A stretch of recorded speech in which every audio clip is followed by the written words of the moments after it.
How's it going, everyone? I'm Brad, she's Chloe, this is Tallulah, and today I'm going to talk about how we live in this house for free. So this is a typical single-family house. We're out here in Littleton, Colorado, beautiful suburb of Denver, Colorado. So this house has 3 official bedrooms and 1 basement. The 3 official bedrooms have 1 shared bathroom and the basement has 1 bathroom. So I live in the basement and use the bathroom, and then we got 3 rooms and a bathroom upstairs to rent out. And as you can guess, those 3 rooms up top cover the mortgage every month, and they even cover all the other expenses. So back in summer of 2019, I got a job out here in Littleton, Colorado, and so it was either a decision between buying or renting. I knew I couldn't afford to put 20% down because honestly I didn't have that much. I wasn't still talking to my mom and doing some more research like on BiggerPockets that I realized with a first-time home buyer I could only put down 3% and I could leverage the rest, which was a huge advantage to me. So the fact that I can control a $350,000 plus asset with only 3% down was pretty enticing to me. So I started binging stuff like BiggerPockets and just learning a bunch of different strategies that I could use. And after listening to a bunch of podcasts and reading articles for about a month, I basically realized that my best strategy was to do what's called house hacking. And so that's a BiggerPockets term. Gotta give credit to them. You know, I won't get in trouble for copywriting issues, but yeah. So house hacking is basically exactly what we're doing here, right? So we got a single-family house. It can be any kind of unit under 4 units, but in this case it's just single-family house, and I live in one bedroom and I rent the other bedrooms out, and that covers my mortgage, which is a huge advantage for me, living free and also building equity in real estate and taking advantage of all the tax benefits. So I'm loving it so far and I'm learning a lot. So when I got to Colorado, I immediately started looking for houses. Before I even came to Colorado, I had my lender and my agent set up, which was a huge advantage. I highly recommend you do that. I did a lot of research on the different areas in Denver, and I knew I wanted to live somewhere south of Denver because that's where I work. And so I didn't want a long commute. I knew I wouldn't enjoy that. I've had long commutes and they're not fun. And so when I got here, I was definitely prepared. At first I was thinking multifamily just because that's how I heard you do house hacking, and it's just you live in one unit and rent out the other units. But after doing some more research, I realized that the financing wouldn't work for that. Tallulah, where are you going?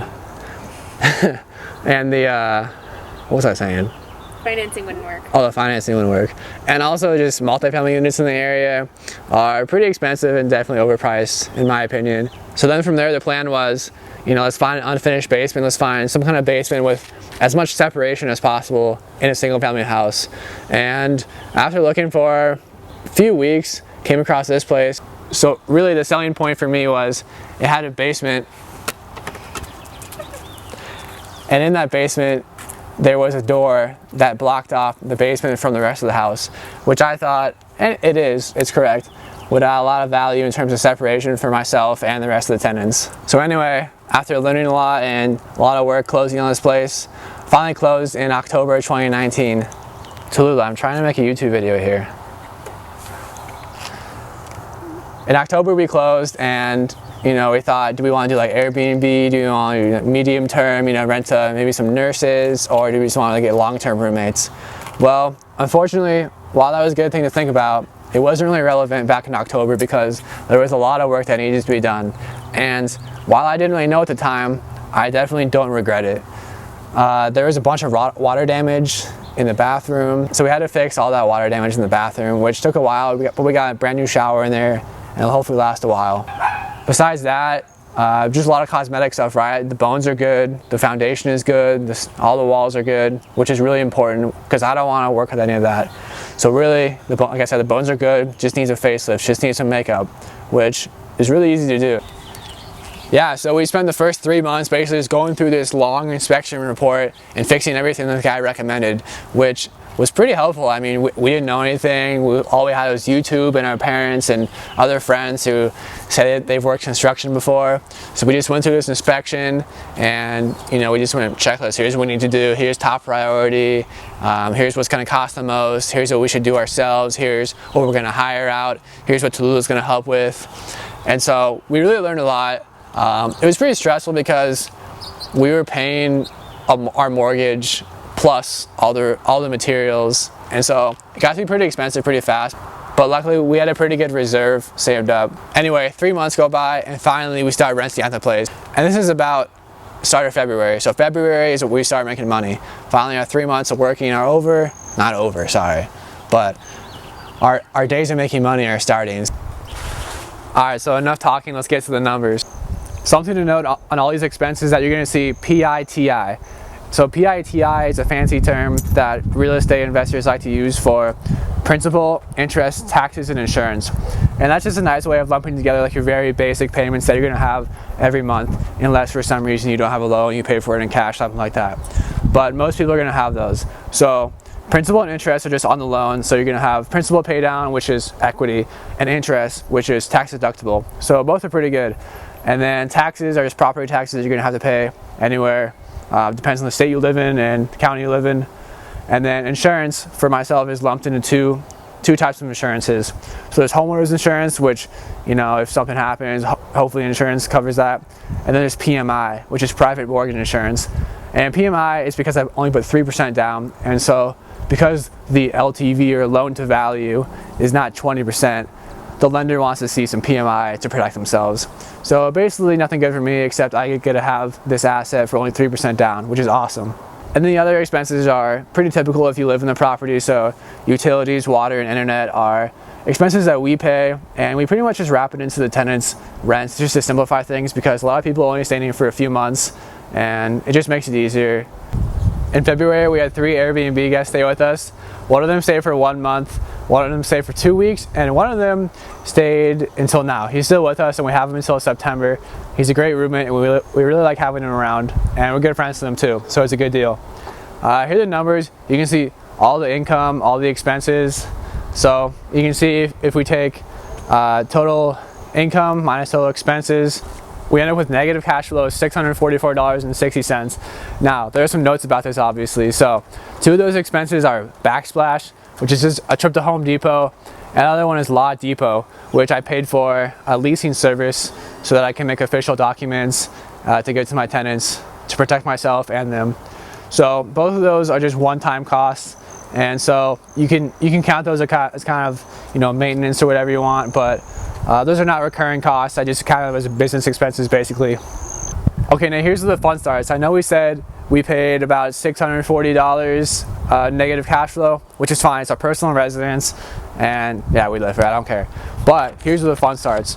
According to Wells Fargo, who's the big bank that chewed up our small loan, $563.63 of that is principal pay down, which is pretty much money in our pockets, right? We're paying down the loan. That's equity in this house. So if you want, you could view that as not as an expense, but as a savings.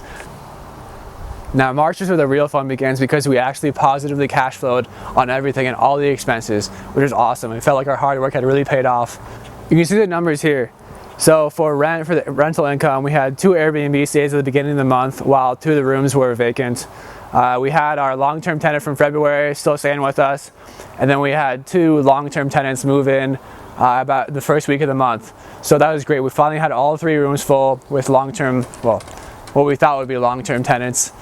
The expenses are, again, all pretty basic, all the same from last month. For the few exceptions, the PITI is still there. Obviously water and utilities are still there. The Airbnb help is me paying our long-term tenant to just help out with his Airbnb guests in the first week of the month because I was traveling for my birthday. And then an interesting note here is that trash is paid quarterly, and so most months we would not be paying that $72. So just something to note there. And if you want to play the game of saying the principal pay down is not an expense but savings, you can say that $565.27 of that was savings right into our pockets, building equity in this house. We actually spent no money at like Home Depot or Lowe's that month, which is really rare for us. I think it was the first month where we didn't spend anything on the house besides just the basic expenses. So keep in mind when looking at these expenses, usually we'll have, you know, all these Home Depot runs, all these construction projects, and I kind of look at those separately than the monthly expenses just to get a basic idea of the cash flow. I look at the construction expenses as more of a investment, right? I'm hoping that I get some of that money back with the increase of value in the house. Anyway, so if you look at just the basic monthly expenses and the rental income we got that month, we actually positively cash flowed $34.47, which was, you know, a small number, but it was a huge success because we've been thinking about this day for a long time, and we finally hit our goal. Alright, so April came and we were affected by this illness going around a little bit. One of our long-term tenants did move out. He had to go back to live with his family, so I completely understand and no hard feelings there. We retained 2 of our long-term tenants from March, and we're really happy about that because we're really good friends with them now, and so everything is going pretty well with them. You can see the numbers right here. So after looking at all the typical monthly expenses and typical monthly income, we're looking at a negative difference of $620.95. So this is what we had to pay the difference. But again, remember, about $567 by now. It goes up like $1.50. So $567 by now, that is principal pay down. So if you want to play the game, go ahead and do the math. Something to note about April is that there are a lot more construction expenses. Because we had one less tenant in the house, we got back into construction mode. We started fixing up the place again. We started making improvements. So that's not included in these numbers. We'll show all those numbers in another video where we talk more about construction and how we fix this place up. Alright, so if you enjoyed this video, please like and please subscribe. We're really trying to grow this channel. Please share with your friends. We'd really appreciate all the support you can give us. Thanks.